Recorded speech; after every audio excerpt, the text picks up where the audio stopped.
Prevent pacman from reinstalling packages that were already installed.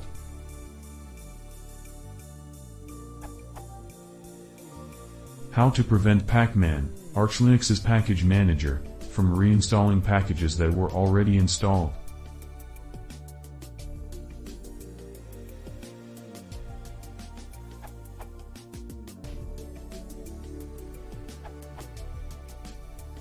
Use the needed option to skip reinstall of existing packages when you sync S.